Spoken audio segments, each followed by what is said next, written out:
Hey, hi, how are you? My name's Phil, and welcome back to the end of Destiny 2 and the Monument of Triumph era. Today we're going to be talking about Warlock builds. In my personal opinion, I feel like Warlocks have actually stagnated a lot. More or less since the final shape, and even if you don't believe that, Edge of Fate, Warlocks have kind of stagnated in build crafting, and I feel like they've just been kind of in one place ever since then. There's been a little bit of new stuff, but overall, I think that they're just kind of the same class as they've been, which is why there's only going to be 3 builds in this video. And you probably already know most of them, if not all of them.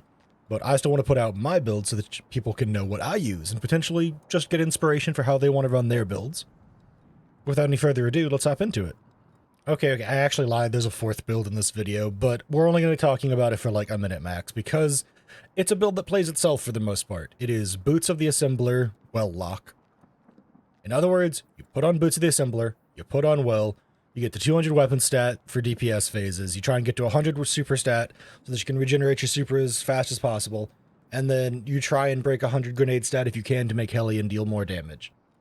Outside of that, that's kind of the build. It plays itself, it runs itself. Everyone has used Warlock in some way, shape, or form. This is just the final iteration of it. You can use Lumina if you want to, you can use Izanagi's or Witherhoard if you want to. The build doesn't really change that much depending on what you're doing. Really, the only things that ever change is sometimes, if your team is using different weapons for DPS, you'll change your artifact. Great examples here, if you're using snipers, Hunter's Journal gives you the best sniper boost. If you're using grenade launchers, Slayer, Baron, Apothecary Satchel has weakened clear and kinetic impacts. If you're using rocket launchers, Queen's Foil Sensor has Argent Ordnance. Tablet of Ruin has linear reconstruction to buff linear fusion rifles, and Encrypted Data Disk is good for any type of sword DPS, including using Wolfsbane, because you can buff that with that as well. The build is quite literally, you put on the exotic, you put on the super, that's it, you're done. Typically try and get as much weapon stat as you can, because this is usually for just DPS and raids, and you're not using this build anywhere else. You know the build, everybody's using it. It's Getaway Artist Prismatic Warlock. Woo! Pardon my lack of excitement. This build has existed since Prismatic happened, and really hasn't changed much since then. However, its incredible strength means that it is still something that I use regularly. My version might be a little bit different than other people's that you've seen, so I'm still going to talk through everything about it. I show some gameplay footage running in the background of like some Grandmaster Conquest, so y'all can see how the build functions. But let's hop into how stuff works. In case you don't know how Getaway Artists function, you hold your grenade button, and you convert any arc grenade you have into an arc soul that just sits on your shoulder and does damage, and you become amplified. The arc soul functions as an autonomous turret, and thanks to a recent change around the final shape, they scale off your grenade stat, so getting to 200 grenade stat is super useful for this type of build.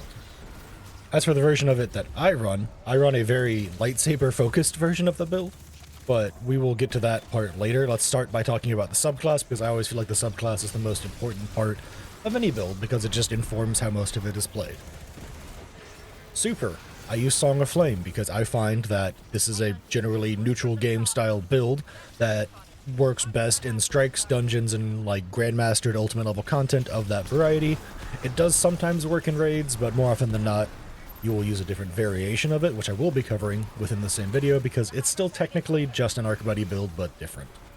As all prismatic things do, you have access to Transcendence, which boosts your weapon damage and gives you access to a fancy grenade. Warlock's fancy grenade is super powerful.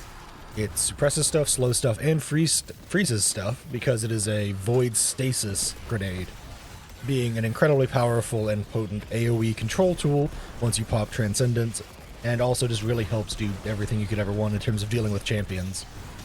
As for abilities, I use Phoenix Dive because it has the shortest cooldown, and as a result I can use it more often for something I'll talk about in a couple of seconds here. Burst Glide because it is the best Warlock jump. Arcane Needle because being able to debuff stuff and unravel it and cause giant amounts of spreading damage is really nice. Plus, because most of our buddies for this build are light damage, it's really nice to have something that is darkness based so that we can consistently get Transcendence back in a very timely manner. Grenade wise, Prismatic Warlock only has one arc grenade, so we have to use Storm Grenade. You'll never actually be throwing this grenade, you will almost always be eating it for your arc buddy. Aspects. I have tried several versions of this build. The safest and easiest to use is the one that uses Feed the Void to grant you Devour when you get any ability kill, and Hellion, so that when you use your class ability, you summon a little solar turret that shoots stuff everywhere. This does scale off of your grenade stat the same way that Arc Buddy does. So if you hold and consume your grenade and then Phoenix Dive, you will have two buddies that are shooting everything around you, causing constant AoE damage without you ever having to lift a finger. It is very, very strong for very obvious reasons, and it makes it almost an annoyance when someone on your team is using this, because they will be killing everything before you get a chance. And we haven't even talked about the extra stuff that makes it so much worse. By worse, I mean better. Finally, let's talk about fragments. Now, your fragments are very, very important to make this build function well, and are very, very important to make this build feel better. First and foremost, Facet of Dominance is the most important fragment that should always be in this build. Your Void Grenades weaken targets, and your Arc Grenades jolt targets. Your Arc Buddy that you get from consuming your grenade is, by how the game codes itself, an Arc Grenade. So your Arc Buddy jolts targets all the time.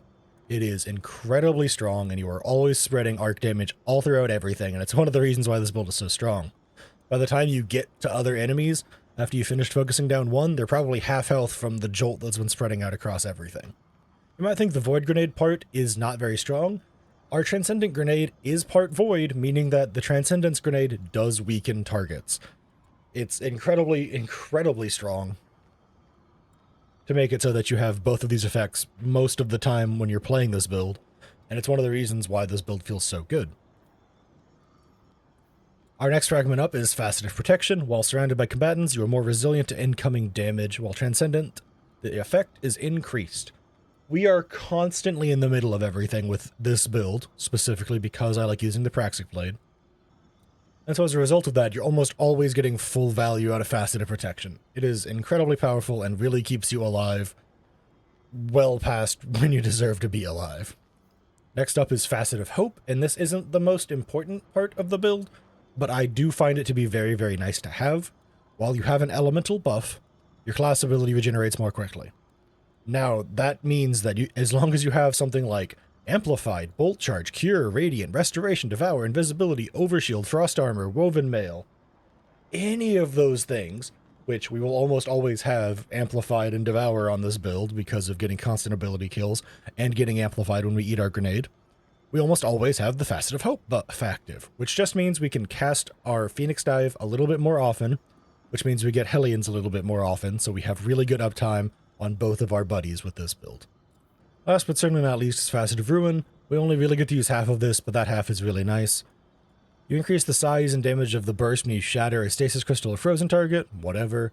You increase the area effect of your solar ignitions. When we pop our super, we ignite stuff. Hellion, constantly igniting stuff. There's some other stuff that we can get ignitions from, but we won't be covering that for a second here. It also just gives you 10 weapon stat, which is just really nice to get 10 extra weapon stat for free. While this build is very grenade focused, you do really like to have a lot of weapon stat so that you never run out of ammo, and so that you can just run around and smack stuff with a sword or just hit stuff constantly with any type of primary.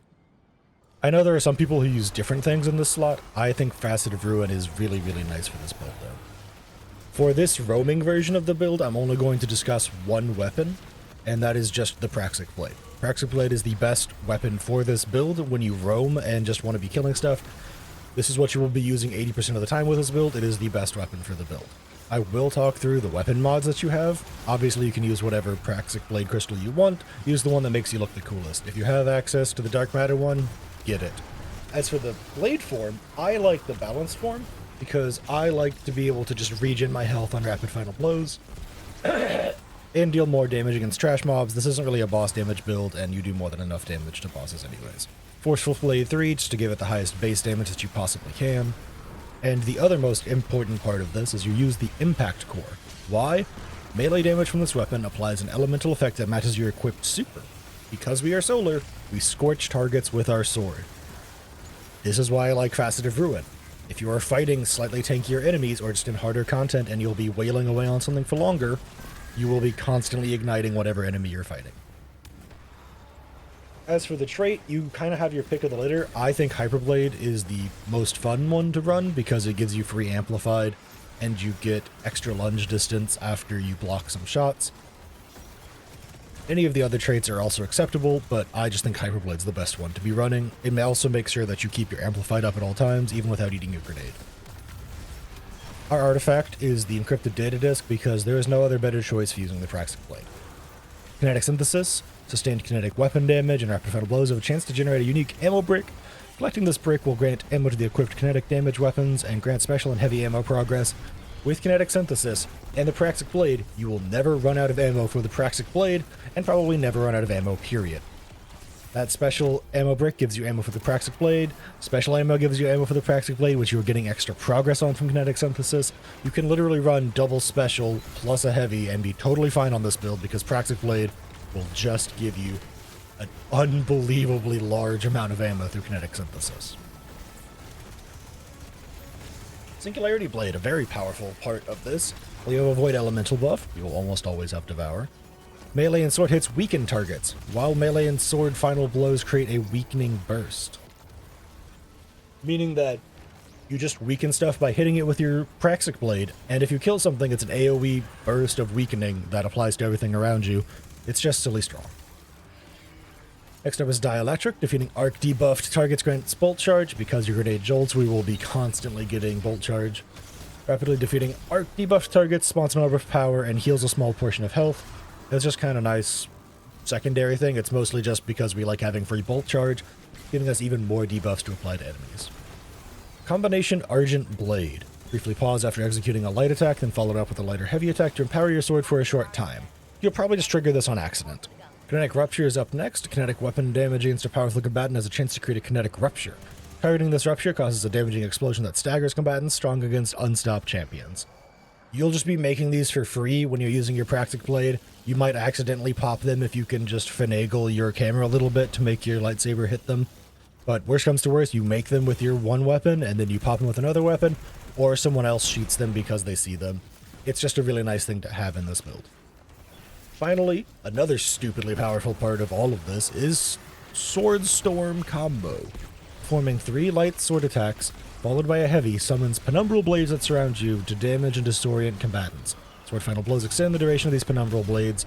It causes a giant AoE of stuff around you that does extra damage, disorients stuff, and it is very easy to proc because it just kind of works with the Praxic Blade's base combos of left, left, left, right. Clicks, by the way. If you're using a controller, I'm sorry, I think it's right bumper, right bumper, right bumper, right trigger, or R1, R1, R1, R2, but I could be wrong. I don't know how to use a controller, it's been too long. As for armor sets, they don't matter. Use whatever you want. This build functions just fine on its own. I'm using an old Bushido set I have because it gave me the best stats for my armor. You can argue that Lumina Potent is quite good. You can argue that any armor set that gives you extra defense of any kind, like the 4-piece Nessus, is good, but really just use whatever you want. Stat-wise, we already talked about it a little bit, but get 200 grenade stat, hopefully via base stats and grenade fonts. Get as much weapons as you can shove in here, and then go for super after that, class and melee after that, however you prefer, and make health a dump stat. There is a boss damage version of this build, though.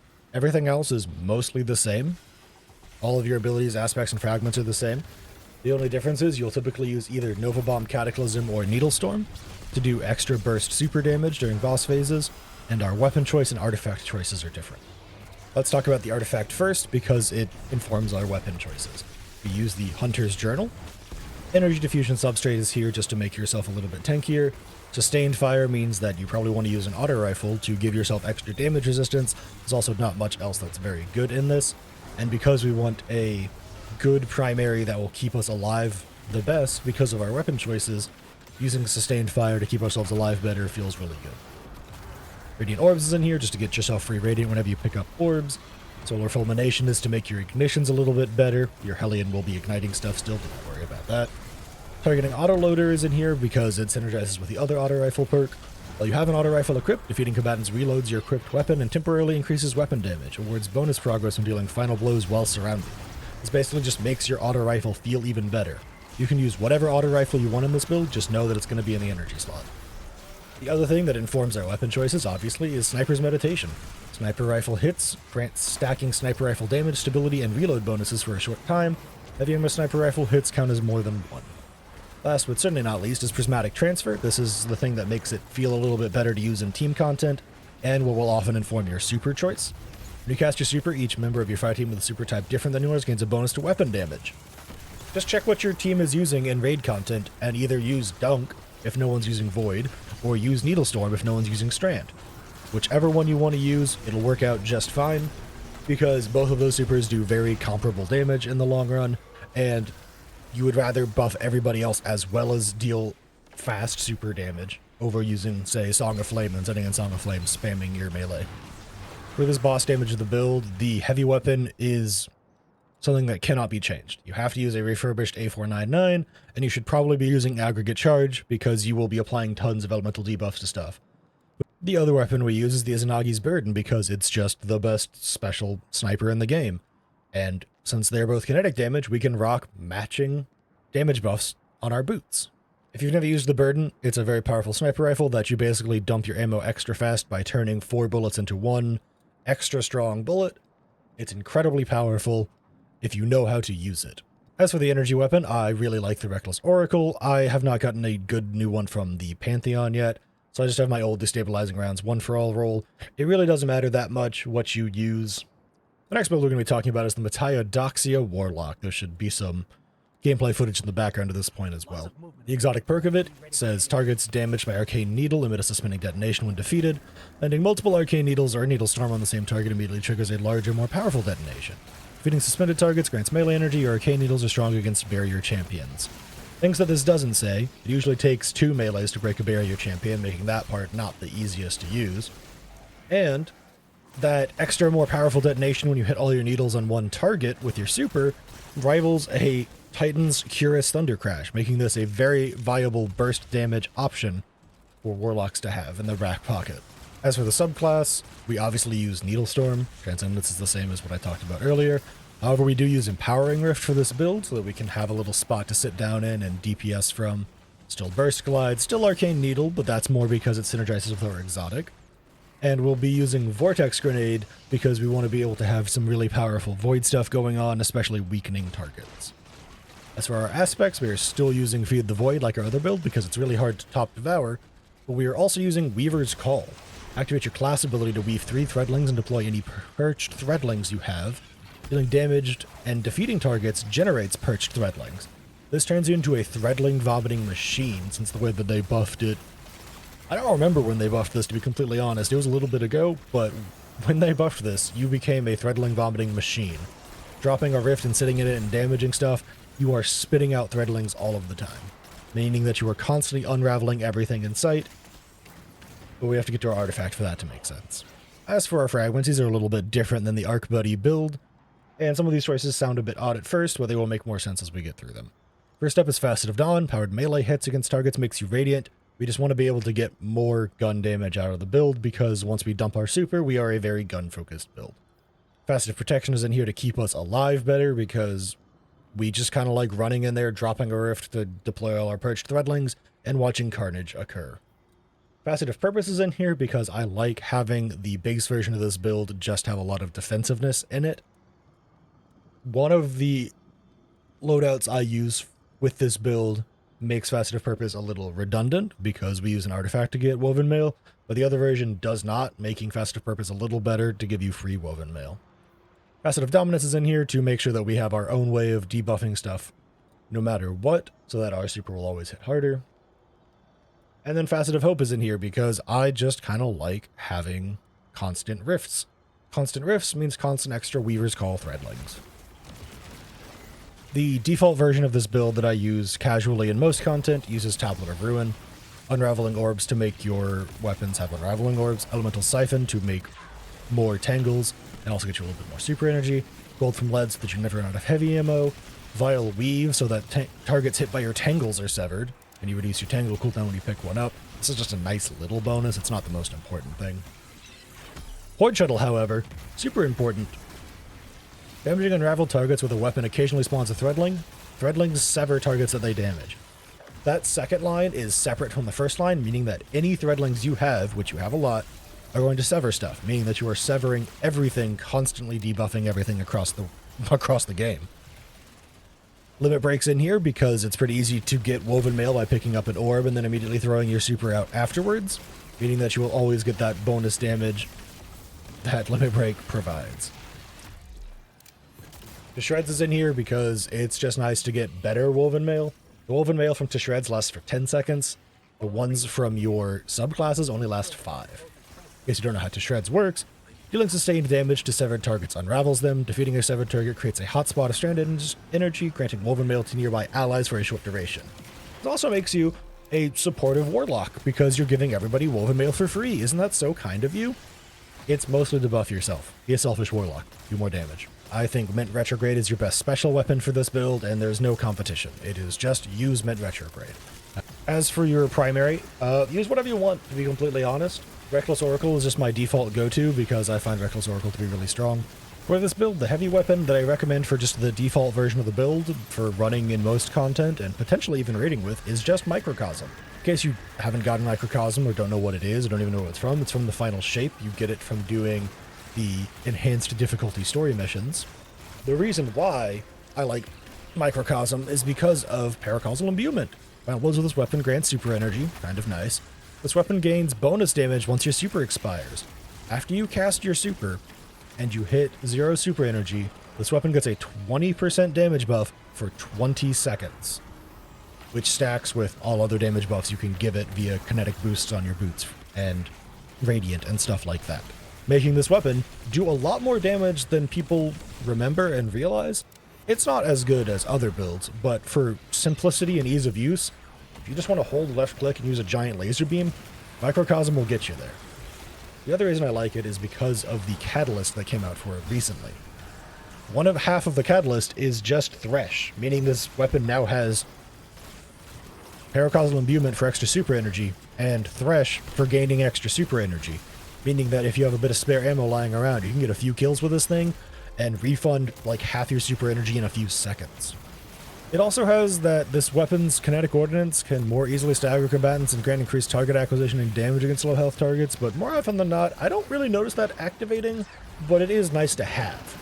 As for armor sets, you can kind of use whatever you want. I just kind of default to using stuff like the Nessus set for survivability, or Ferropotent or Smoke Jumper sets for survivability. You can also use, say, the Kingsfall armor set to get bonus ammo, which I think is pretty nice if you want to use your Microcosm as more of a primary weapon than a heavy, but outside of that, just kind of use whatever armor set you think fits your playstyle. There are so many good ones right now, it's hard for me to really recommend much for a build that kind of plays itself.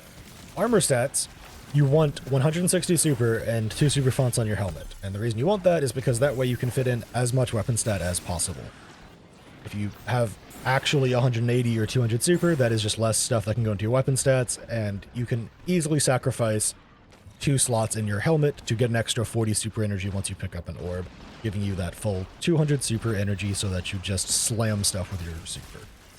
After super and weapons, I personally like going into grenade as my next stat for this, funny enough. I like having more void grenades to debuff stuff with, and with Devour it means I can throw even more.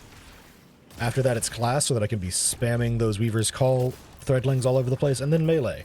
The reason why melee is at the end here is because you actually refund a lot of melee energy through the exotic trait on your exotic chest piece, meaning that you will more often than not just have tons of extra melee. Just like the Arc Buddy build, this build technically has a pivot for when you want to raid and be a DPSer. Shocking nobody though, it's almost the exact same as the way that you pivot for the Arc Buddy build. The subclass is still exactly the same. My armor and weapon stats are exactly the same. The only thing that's changed is the weapons and the artifact. The weapons look really familiar though. It still is an Augie's Burden, and Reckless Oracle, and the refurbished A499. The Hunter's Journal is slightly different from what I do when I'm running the Buddy build though, because we don't have access to any solar stuff. So instead it is Energy Diffusion Substrate, Elemental Siphon, Radiant Orbs, Sustained Fire, Targeting Autoloader, Sniper's Meditation, and Prismatic Transfer. The bottom line is that we take something out and put something in, because we will never actually ignite anything with this version of the build, so there's no reason to have ignitions are better inside of the artifact. Our final build to talk about is a build that is very straightforward and incredibly fun. Geomag's Arc Warlock. Geomags have gotten changed a few times, so in case you don't know how they work currently. Damaging targets with Chaos Reach extends its duration. Collecting Ionic Traces grants you energy for Chaos Reach. Sprinting while near max bolt charge will grant stacks over time. This is a classic Arc Warlock build that you'll probably see different variations of. I just prefer the version that uses geomags and chaos reach because I think it's the most fun. As for supers in the subclass, it's obviously chaos reach. After that, ability-wise, it's healing rift for a little bit of survivability, burst glide because it's best, ball lightning because I think it's better than chain lightning, and you can be a little bit further away from any target that you're trying to hit, and flashbang grenades. No, this is non-negotiable. Learn how to use flashbang grenades. Fortunately, we can't blind ourselves anymore and laugh at how silly that is, but still use flashbangs. They stop unstoppables on their own, and they are just the best AoE denial tool for stopping any enemies that are in the nearby vicinity from shooting at you.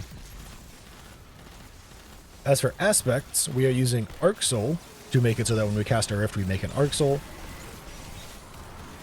And Ionic Sentry, so that after we defeat stuff with kinetic or arc weapons or arc abilities, we make an Arc Turret that chains lightning to stuff and gets bolt charge, and when you throw it, it blinds stuff. It does benefit off your grenade stat, as does the Arc Soul.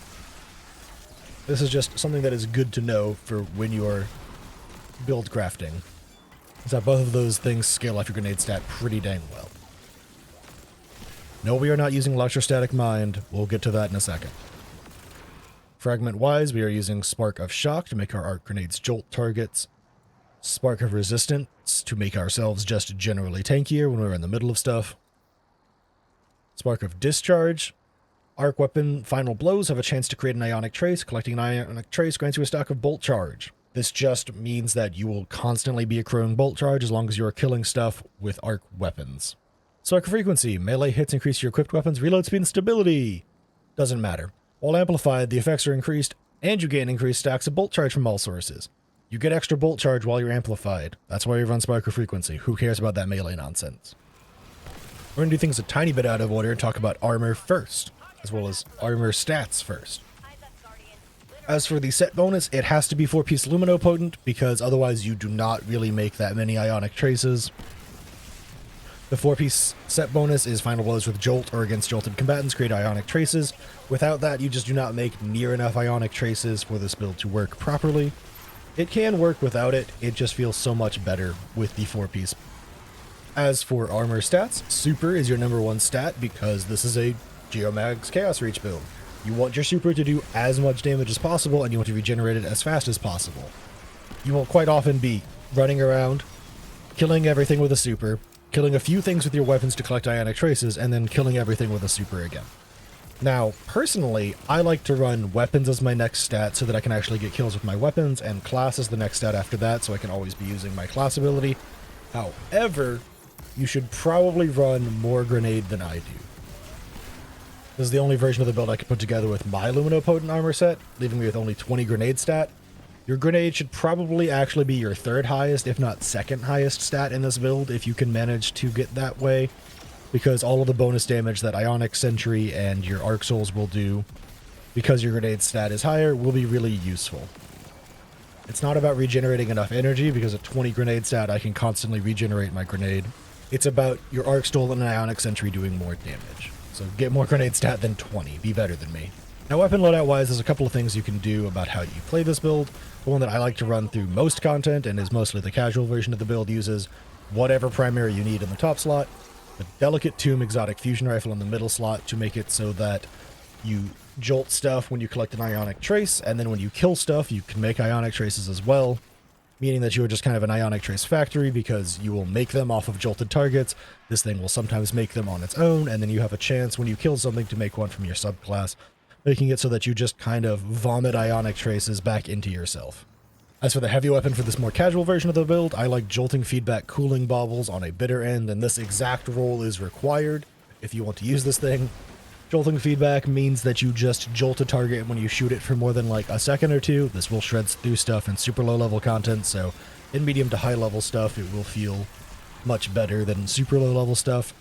And cooling baubles means that every time you pick up an Ionic Trace, which there will be a lot because you're jolting everything and killing stuff with an arc weapon, you reduce the amount of heat the weapon has built up, meaning you can almost constantly fire this thing.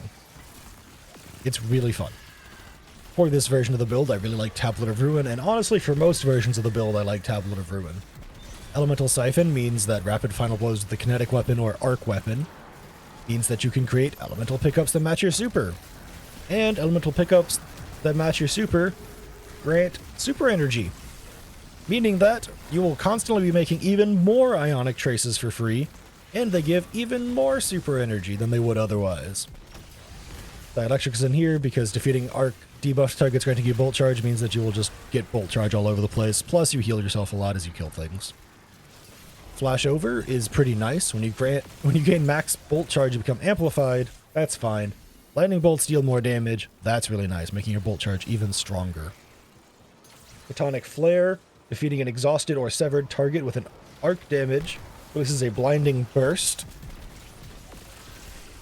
I like this for this version of the build because the Delicate Tomb is an overload weapon, meaning it exhausts stuff, meaning you will constantly be causing these blinding bursts, making everything just take tons of damage and constantly be slowed and blind and just having problems dealing with you.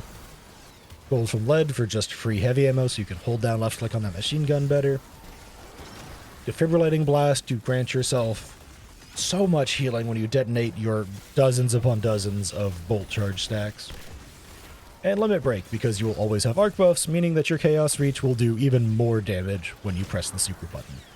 The other way you can use this build to be a bit more of a boss damage dealer, even though I don't super recommend it, you can use something like Iterative Loop or some other various form of controlled burst fusion rifle. I just like this one because it has supercharged magazine, meaning that when amplified ammo is gradually transferred from reserves to the magazine, and while you are in speed booster, i.e. you sprint while amplified, ammo regenerates faster and overflows the magazine. Once you get amplified and sprint for a little bit, all of your ammo just immediately goes into the magazine, so you never have to worry about reloading, and you just spam controlled burst. That means the exotic slot is open for Anarchy. I don't have the Catalyst. If you have the Catalyst, Anarchy grants Jolt, but if it doesn't, then it is just a really powerful heavy grenade launcher that does constant damage over time with arc damage, which synergizes very well with the Slayer Baron Apothecary Satchel that we are choosing to use. As for the things that are on it, we have Power from Pain. Rapid final blows against weakened commands grants you Devour and creates a Void Breach. You'll see why in a second. Trace Evidence. Rapid precision hits or final blows on targets affected by Jolt or Blind will generate ionic traces, meaning that if you blind a bunch of stuff and then kill it, you'll make ionic traces. And picking up an ionic trace grants an armor charge. Retinal Burn. Rapid arc weapon precision hits consume an armor charge and trigger a blinding burst. If you're not using a fusion rifle and using like an arc primary of some sort, this is quite nice.